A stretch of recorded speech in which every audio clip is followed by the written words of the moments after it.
கர்த்தருக்கு பிரியமானவர்களே, கர்த்தராகிய இயேசு கிறிஸ்துவின் நாமத்தில் உங்களுக்கு என்னுடைய அன்பின் வாழ்த்துக்கள். எல்லா சகோதர சகோதரிகளும் எப்படி இருக்கிறீங்க? கர்த்தருக்குள்ள மனமகிழ்ச்சியாக இருக்கிறீங்களா? ஆண்டவர் சொல்கிறாரு பார்த்தீங்களா, கர்த்தருக்குள் மனமகிழ்ச்சியாக இருப்பதே உங்கள் பலன் அப்படின்னு. கர்த்தருக்குள்ளே சந்தோஷமாக இருப்பது தான் நம்மளுடைய ஸ்ட்ரென்த், நம்மளுடைய பலன். நம்ம சந்தோஷமாக இருந்தால் கர்த்தருக்கு ரொம்ப பிடிக்கும். வீட்டுக்குள்ளே நம்முடைய பிள்ளைகள், நம்முடைய மனைவி, அப்பா அம்மா, நம்முடைய சகோதரர்கள் சந்தோஷமாக இருந்தால் அதை பார்த்து நம்ம சந்தோஷப்படுவோம் இல்லையா? நாம் சந்தோஷமாக இருந்தால் கர்த்தரும் சந்தோஷப்படுவார் இல்லைங்களா? ஆனால் இன்று சந்தோஷம் இல்லாத சூழ்நிலைகள் நிறைய பேருக்கு இருக்கிறது உண்டு. அநேக ஜனங்கள் வேதனையில் வாடுறாங்க. தங்கள் மனதிற்குள்ளே இருக்கிற காரியங்களை யாரிடத்துலையும் சொல்ல முடியறதில்ல. அநேக தெய்வங்களிடத்துல போய் மண்டிகிட்டு வேண்டுகிற பக்தி வைராக்கியமுள்ள ஜனங்கள் நம்ம பார்க்க முடியுது. அநேகர் பார்த்திங்கன்னா யார்கிட்டையுமே சொல்ல மாட்டாங்க. எங்கள் மனதில் இருக்கிற விருப்பங்கள், அந்த விருப்பங்கள் நிறைவேறாது. அந்த காரியங்களை யார் இடத்துல பகிர்ந்து கொள்ள மாட்டாங்க. ஆரம்ப நாட்கள்ல இருந்தே அந்த சைலண்ட்டாக அமைதியாக இருந்தே அவங்க நாட்களை அவங்க கடத்தி இருப்பாங்க. எவ்வளோ வருடங்கள் ஆனாலும் கூட அவங்க யார் இடத்துல பகிர்ந்து கொள்வது அதெல்லாம் இருக்காது. ரொம்ப மோசமான துன்பமான நாட்கள் வரும்போது கூட யார் இடத்தையும் பகிர்ந்து கொள்ள மாட்டாங்க இல்லை. ஏன்னா நம்ம நம்பி ஏமாந்து போகிறோம். அநேக மனிதர்களை நம்பி ஏமாந்து போகிறோம். ஒரு விஷயத்தை ஒருத்தர் இடத்துல சொன்னால் அவங்க ஒரு மாதிரி எடுத்துக்கொள்வது, வேறொரு இடத்துல போய் வேறொரு மாதிரி பேசுவது. இதனால் நிறைய பேர் இந்த மாதிரியான காரியங்களில் ஏமாந்து போயிருப்பீங்க இல்லைங்களா? யார் எப்படி அப்படின்னு தெரியாதபடி சில நபர்கள் பார்ப்பதற்கு நல்லவர்கள் போல இருப்பாங்க, பழகுவாங்க, நல்லா தான் இருந்திருப்பாங்க. ஆனால் சில சூழ்நிலைகளில் அந்த மனிதர்கள் மாறி இருப்பாங்க, அவர்களுடைய குணங்கள் மாறி இருக்கும் இல்லையா?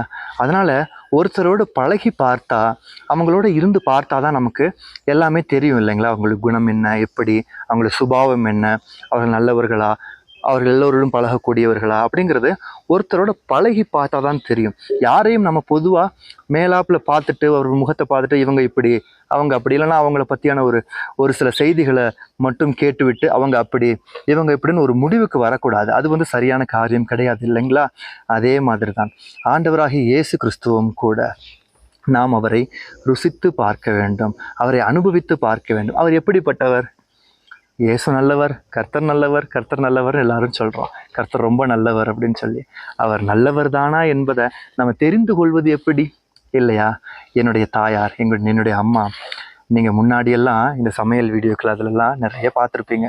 எங்கள் அம்மா ரொம்ப பரிச்சயமானவங்க தான் இல்லைங்களா? அவங்களுக்கு வெளியே தெரியாத ஒரு போராட்டம்.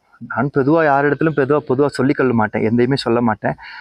சைலண்ட்டாக என்னுடைய மனதிற்குள்ளேயே நான் வைத்துக்கொள்வதுண்டு குடும்பத்தில் நடக்கிற பிரச்சனைகளை பொதுவாக முன்னாடி. அப்போ அவங்களுக்கு ஒரு 3 வருடம் 4 வருடங்களா, கடந்த ஒரு 4 வருடங்களா மோசமான மந்திரவாத பிரச்சனை இருந்தது. பிசாசு பிடி, ரொம்ப கஷ்டமாக ராத்திரி நேரங்களில் அழுகிறது, கத்துறது, இந்த மாதிரி அவங்க ரொம்ப கஷ்டப்பட்டாங்க. தீராத வயிறு வலி, இந்த மாதிரியான காரியங்களால் ரொம்ப கஷ்டம். எங்கே போனாலும் திடீர்னு அவங்க கத்த ஆரம்பிச்சிடுவாங்க. அந்த சூழலாம் என்னால் எப்படி சொல்கிறதுன்னு என்னால் விளங்கி கொள்ள முடியலை.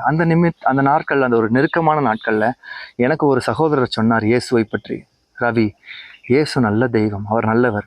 இந்த சூழ்நிலையில், இந்த கஷ்டத்தில், உங்கள் அம்மாவோட இந்த காரியத்தில் இயேசுவால் அற்புதம் செய்ய முடியும், இயேசுவால் விடுதலை கொடுக்க முடியும்.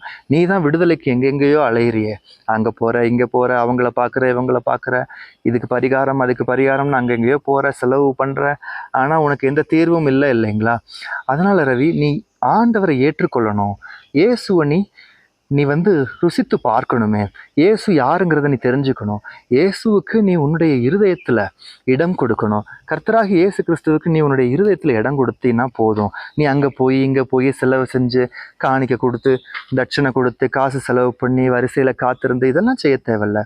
வீட்டுக்குள்ளே அமர்ந்த இடத்துல இயேசுவே, என் குடும்பம் இப்படி இருக்குது, எங்கள் அம்மா இப்படி இருக்கிறாங்கன்னு சொல்லி நீ இயேசுவின் இடத்துல உன்னுடைய குடும்பத்தையும் அம்மாவையும் உன்னுடைய இருதயத்தையும் நீ ஒப்பு கொடுக்கணும், திறந்து கொடுத்தா கர்த்தர் இதிலிருந்து விடுதலை கொடுப்பாருன்னு சொல்லி ஒரு சகோதரர் சொன்னார்.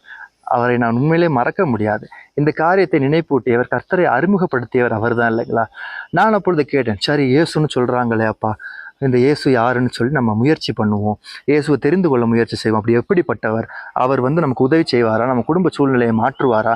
என்னதான் பணம் இருந்தாலும் வசதிகள் இருந்தாலும் ஆனால் இந்த மாதிரியான ஒரு வேதனையான சூழ்நிலை வாழ்க்கையில் இருந்தால் நிம்மதி இருக்காது பார்த்தீங்களா? அநேக மந்திரவாதங்களால், பில்லி சூனியங்களால், ஏவுதல் ஆவிகளால், சர்பத்தின் ஆவிகளால், குட்டிச்சாத்தான் ஆவிகளால், இதெல்லாம் உலகத்தில் இருக்குது. அதெல்லாம் நிஜம். சிலர் இல்லைன்னு சொல்லுவாங்க, ஆனால் அவைகள்லாம் இருக்கிறது, வேதத்தில் சொல்லப்பட்டிருக்கிறது. இந்த மாதிரியான காரியங்களால் பாதிக்கப்படுகிறவர்களுடைய நிலைமையை யோசித்து பாருங்கள். அந்தந்த நிலைமை வந்து பார்த்தா தான் தெரியும் இல்லைங்களா? அநேக அந்த மாதிரியான வேதனைகளில் நிறைய பேர் இருக்கிறதுண்டு. விடுதலை பெற முடியாமல் அங்கெங்கன்னு ஓடுகிறதுண்டு. இயேசு உங்களுக்கு விடுதலை தருவார். நான் அப்போ நம்பினேன், சரி இயேசு இதிலிருந்து விடுதலை தருவாரா அப்படின்னு சொல்லி நான் மெதுவாக சர்ச்சுகளுக்கு, சபைகளுக்கு போக ஆரம்பித்தேன். ஒரு வேத புஸ்தகம் எனக்கு கிடைத்தது, படிக்க ஆரம்பித்தேன். இயேசுவை பற்றி தெரிந்து கொண்டேன். அவருடைய அன்பு எனக்கு ரொம்ப பிடித்தது. முதலாவது என்னுடைய இருதயத்தில் ஒரு சமாதானம் வந்தது. ரொம்ப சமாதானமாக இருந்தேன். எங்கள் வீட்டில் பயங்கர எதிர்ப்பு. அம்மா அப்பா எல்லாரும் எதிர்த்தாங்க. நோ நோ நோ நோ, போகக்கூடாது, அதெல்லாம் விடமாட்டேன் அப்படி. அம்மா நான் உங்களுக்காகத்தாம்மா சொல்கிறேன், இயேசு நல்ல வருமா, நம்புங்கம்மா, உங்களுக்கு விடுதலை கொடுப்பாருமான்னு சொல்லும்போது எங்கள் அம்மா ஏற்றுக்கொள்ளவே. ஆனால் ஒரு ஸ்டேஜில், ஒரு கட்டத்தில் அவங்க ஏற்றுக்கொண்டாங்க.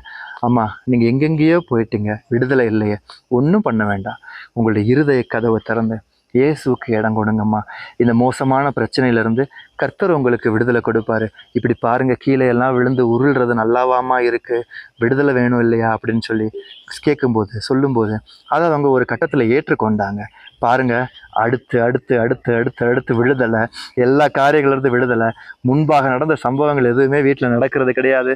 ரொம்ப சந்தோஷமாக, மனமகிழ்ச்சியாக வேதத்தை படித்து, பிறருக்காக ஜெபித்து கொண்டு, தேசத்துக்காக ஜெபித்து கொண்டு அந்த பிரச்சனையிலிருந்து அவங்க முழுவதுமாக வெளிவந்துட்டாங்க. அப்போது நான் ஒரு வார்த்தை சொன்னேன், அம்மா ஆண்டவர் யாருங்கிறத நம்ம உணர்ந்து பார்த்தாதாம்மா தெரியும், நம்மளுடைய இருதயத்தில் உணர்ந்து பார்த்தா தான் தெரியும் இல்லைங்களா?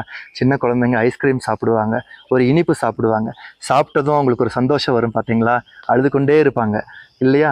அந்த இனிப்பை சாப்பிட்டதும் அல்லது தாய்ப்பால் குடித்ததும் ஒரு திருப்தி வரும் பார்த்தீங்களா? அந்த மாதிரி தான் நம்ம உணர்ந்து ருசித்து பார்க்க வேண்டும். கர்த்தர் என்ற ஒரு வார்த்தையை கொண்டு உங்களிடத்தில் பேசுகிறார். எல்லோரும் எடுத்துக்கோங்க. சங்கீதங்களின் புஸ்தகம் 34ஆம் அதிகாரம், அதில் 8ஆம் வசனம். கர்த்தர் நல்லவர் என்பதை ருசித்து பாருங்கள். நீங்கள் கர்த்தரை ருசித்து பார்க்க வேண்டியது அவசியம். உங்களுக்கு நீங்கள் ஒரு விசேஷ வீட்டுக்கு போகிறீங்க, பந்தியில் அநேக சாப்பாடு வைக்கப்படுகிறது, உணவு வைக்கப்படுகிறது. ஒரு காரியத்தை சாப்பிடாமையே அது நல்லா இருக்காது, எனக்கு பிடிக்காது அப்படின்னு சொல்லிட்டா எப்படி? அது ஏற்புடையதாக இருக்குமா? அது புத்திசாலித்தனமா? பாருங்கள், ஒரு மனிதரை பார்க்குறோம், அவர் தூரத்தில் அமர்ந்திருக்கிறார், பார்க்க நல்லவராக நன்றாக தெரிகிறார், நீட்டாக இருக்கிறார், ஜென்டில்மேன் போல இருக்கிறார். அவரிடத்துல போய் நம்ம பேசி என்ன எப்படின்னு நம்ம பகிர்ந்து கொண்டு, நம்ம கருத்துக்களை பகிர்ந்து கொண்டு நம்ம பழகி பார்க்கும்போது தான் அவர் எப்படிப்பட்டவர் என்பது தெரியும் இல்லையா?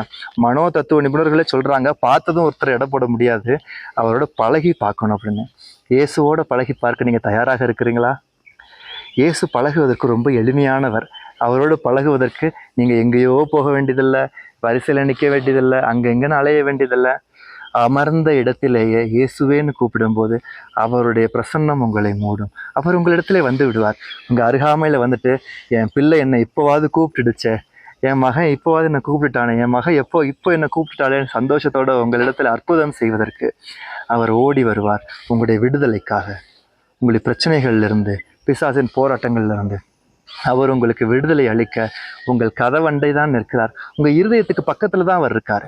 நம்மளுடைய இருதயத்தை நாம் திறக்க வேண்டியது மாத்திரம்தான் பாக்கி. நம்மளுடைய இருதயத்தை நாம் திறக்கும் போது அவர் நம்முடைய இருதயத்திற்குள்ளே வந்து முதலாவதாக அவர் தருவது தேவ சமாதானம். யாரும் கொடுக்க முடியாத ஒரு சமாதானத்தை கொடுப்பார். உங்களிடத்தில் எத்தனை கோடி இருந்தாலும் சரி, சமாதானம் இல்லை பார்த்தீங்களா? அந்த சமாதானத்தையும் அமைதியையும் கர்த்தர் உங்களுக்கு கொடுப்பார். நிம்மதியான வாழ்க்கையை கொடுப்பார். அந்த சமாதானம் யார் என்ன சொன்னாலும், என்ன பிரச்சனை வந்தாலும், மலையே இடிந்து விழுந்தாலும் நீங்கள் அப்படியே சிரித்த முகத்தோடு இருப்பீங்க. அப்படியான சமாதானத்தை தருவார். உங்கள் வாழ்க்கையை மாற்றுவார். அப்படியான இயேசுதான் என் வாழ்க்கையையும் என்னுடைய தாயார் வாழ்க்கையும் குடும்பத்தையும் மாற்றினார். பாருங்கள், நல்ல வருமானம், நல்லா இருந்தோம், ஒன்றும் குறையில்லை. ஆனால் குடும்பத்துக்குள்ளே நிம்மதி இல்லை, பிரச்சனை, போராட்டம், பிசாசின் போராட்டங்கள், மந்திரவாதங்கள், ஏவுதல், சொப்பனம், தூக்கம் இல்லாமல், தூக்கத்தில் பிரச்சனைகள். அந்த நாட்களை நினைத்து பார்த்தாலே என்னுடைய உள்ளம் இப்போ கலங்குகிறது. அந்த நாட்கள்லேருந்து எப்போ நாங்கள் வெளியே வந்தோம், எப்படி வெளியே வந்தோம்? கர்த்தர் அற்புதமாக வெளியே கொண்டு வந்தார், விடுதலை கொடுத்தார். அப்படியான கர்த்தர் இன்று உங்களை பார்த்து சொல்லுகிறார், உனக்கு விடுதலை வேணுமா? என்னோட பழக நீ ஒப்பு கொடுக்குறியா மகனேன்னு சொல்கிறார். அவர் பழகுவதற்கு உங்கள் பக்கத்திலேயே தான் இருப்பார். உங்கள் பக்கத்திலேயே இருந்து பேசுவார். நீங்கள் பேசுனீங்கன்னா அவர் உங்களோடு பேசுவார். நீங்கள் கேள்வி கேட்டீங்கன்னா பதில் சொல்லுவார். அவர் பேசாதவர் அல்ல, காது கேளாதவர் அல்ல. உங்களிடத்திலே பதில் சொல்லி உங்களிடத்திலே பேசி ஒவ்வொரு நாளும் உங்களோடு உறவாடுகிறவர் அவர்தான் என்று உங்களோடு பேசி கொண்டிருக்கிறார். இந்த வார்த்தையை கொண்டு கர்த்தரை நீங்கள் ருசித்து பார்க்க, அவரோடு பழகி பார்க்க, அவரை அனுபவிக்க மறக்காதீங்க. அவர் அதைத்தான் கேட்கிறார். நான் எப்படிப்பட்டவர்னு சொல்லி, எப்படிப்பட்ட தெய்வம்னு சொல்லி நீ பழகி பார்த்துட்டு ஒரு முடிவுக்கு வா மகனே, வா மகளே, அசட்டை பண்ணாதேன்னு சொல்லி கர்த்தர் உங்களை பார்த்து சொல்லுகிறார். கண்களை மூடி ஜெபிப்போமா? அந்த ஆண்டவரோடு நாம் இன்னைக்கு பேசுவோமா? இயேசுவே உமக்கு ஸ்தோத்திரம். நீர் பேசுகிற தெய்வம் என்பதை நான் தெரிந்து கொண்டேன். நீர் மிகப்பெரியவர், மிகப்பெரியவர். என்னுடைய சூழ்நிலையிலிருந்து விடுதலை கொடுப்பவர். நீர் என்னுடைய சகோதரன், நீர் என்னுடைய தோழன், நீர் என்னுடைய சிநேகிதன். நீர் என் கதவண்டை நிற்கிறதற்காக ஸ்தோத்திரம். நான் என்னுடைய இருதய கதவை திறக்கிறேன். நீர் என்னோடு பேசுகிறதற்காகவும் என்னை நேசிக்கிறதற்காகவும் நன்றி, நன்றி, நன்றி. என் சூழ்நிலைகளை நீர் மாற்றுகிறதற்காக ஸ்தோத்திரம். உம்மை அனுபவித்து பார்க்க, உம்மோடு பழக, உம்மை தியானிக்க, உம்மோடு பேச, உம்மிடத்திலே உறவாட, உம்மை ருசித்து பார்க்க நான் ஒப்புக் கொடுக்கிறேன். என் வாழ்க்கையை நீர் மாற்றி எனக்கு தரப்போகிற சமாதானத்திற்காக ஸ்தோத்திரம். என் குடும்பத்தை உம்முடைய கரத்தில் ஒப்புக் கொடுக்கிறேன். எல்லோருக்கும் நீர் ரட்சிப்பை தந்து நீர் எங்களை மீட்டெடுக்கிறதற்காக ஸ்தோத்திரம். ஒளிமயமான வாழ்க்கையை நீர் எங்களுக்கு வைத்திருக்கிறதற்காக ஸ்தோத்திரம். இயேசுவின் நாமத்தில் பிதாவே. ஆமேன், ஆமேன், ஆமேன்.